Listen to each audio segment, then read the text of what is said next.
আপনারা সকলে জানেন যে বাংলাদেশ কোস্টগার্ড তার প্রতিষ্ঠা লগ্ন থেকে অদ্যাবধি উপকূলীয় এলাকার সার্বিক আইন শৃঙ্খলা রক্ষা সহ বিভিন্ন ধর্মাবলম্বীদের নিরাপত্তা প্রদান, ধর্মীয় উপাসনালয়, গুরুত্বপূর্ণ স্থাপনা সহ সার্বিক যে জানমাল রয়েছে আমাদের উপকূলবাসী তাদের নিরাপত্তা নিয়ে প্রদানে আমরা গুরুত্বপূর্ণ ভূমিকা পালন করে আসছি। সম্প্রতি দেশের আইন শৃঙ্খলা পরিস্থিতির অবনতি হওয়াতে আমরা যেটা দেখতে পাচ্ছি যে কোস্টগার্ড কিন্তু নৌ রুটের আশেপাশে এবং উপকূলীয় স্থাপনায় যে গুরুত্বপূর্ণ সরকারি স্থাপনা রয়েছিল, কেপিস ছিল, বিপিস ছিল, সেগুলোতে আমরা নিরাপত্তা দিয়েছি। এবং এরই সাথে আরেকটি গুরু দায়িত্ব আমরা যেটা পালন করেছি সেটা হচ্ছে বিভিন্ন ধর্মাবলম্বীদের যে ধর্মীয় উপাসনালয় ছিল সেটা কিন্তু আমরা আমাদের এই পেট্রোলের মধ্যে রেখেছি এবং তাদের সাথে কথা বলে তাদেরকে আমরা পর্যাপ্ত নিরাপত্তার সুবিধা দিয়েছি। এবং উপকূলীয় এলাকায় এ পর্যন্ত এ ধরনের কোনো নাশকতা বা ধর্মীয় উপাসনালয় ভাঙার কিন্তু আমরা কোনো তথ্য এ পর্যন্ত পাইনি, যেটাতে আমরা নিশ্চয়তা প্রদানে সক্ষম হয়েছি। তো এরই ধারাবাহিকতায় আমাদের আসন্ন যে বৃহৎ একটি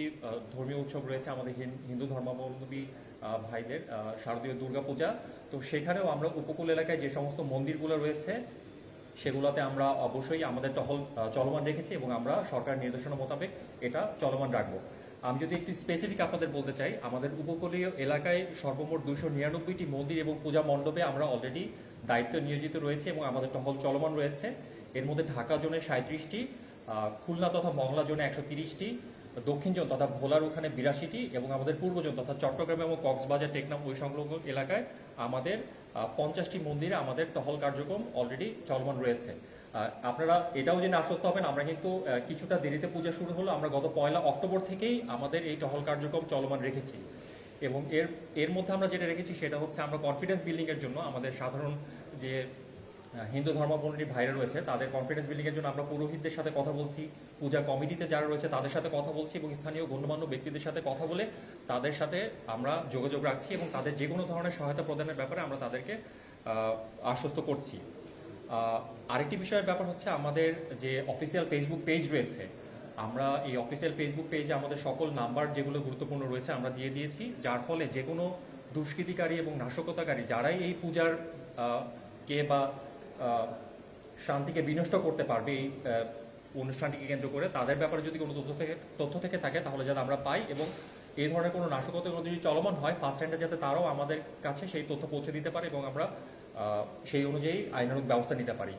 আমরা এটা দৃঢ়কণ্ঠে বলতে পারি যে এই পূজাকে কেন্দ্র করে যারাই কোনো অশান্তির সৃষ্টি করবে তাদের ব্যাপারে কিন্তু আমরা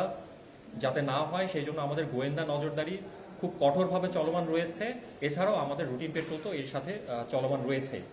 তো সবার কাছে আপনাদের মাধ্যমে আমরা অনুরোধ করব যে কোনো অনাকাঙ্ক্ষিত পরিস্থিতির জন্য যদি কোনো সৃষ্টি হয় এরকম সম্ভাব্য তথ্য যদি আপনাদের কাছেও থেকে থাকে দেশবাসীর মাধ্যমে আমরা বলতে পারবো। আপনারাও বিশেষ করে উপকূলীয় অঞ্চলে নির্দ্বিধায় বাংলাদেশ কোস্টগার্ডকে আপনারা এই তথ্য প্রদানের সহায়তা করবেন। আরেকটি বিষয়ের জন্য আমি এটা আপনাদের সকলের কাছে সাহায্য করবো, এটা আমি মনে করি যেটা আমাদের হাতে রয়েছে,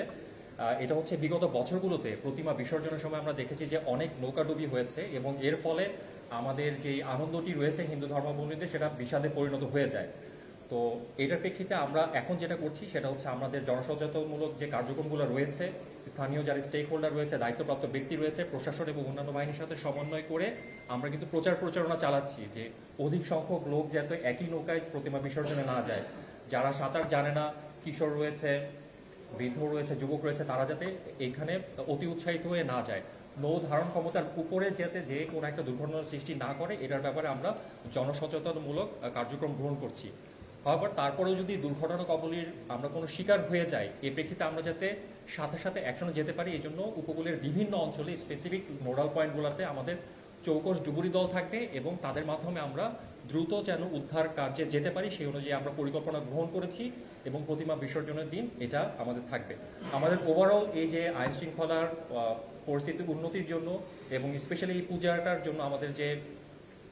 নিয়োজিত থাকার কালটা, এটা গত 1 অক্টোবর থেকে শুরু হয়েছে, প্রতিমা বিসর্জন পর্যন্ত তো থাকবে। এরপরেও সার্বিক আইন শৃঙ্খলা পরিস্থিতির উন্নতির জন্য তার পরবর্তীতেও জনস্বার্থে বাংলাদেশ কোস্টগার্ড মোতায়েন থাকবে। আমরা চাই আমাদের হিন্দু ধর্মাবলম্বী সকলেই তাদের ধর্মীয় উৎসবটি সুষ্ঠু সুন্দরভাবে যাতে